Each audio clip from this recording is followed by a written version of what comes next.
licença, eu vou me apresentar.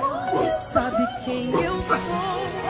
Eu sou aquele que te ouviu chorar.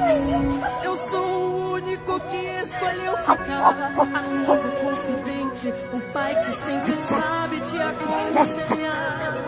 Mas conhecido por bicho, o pão da vida, Jeová.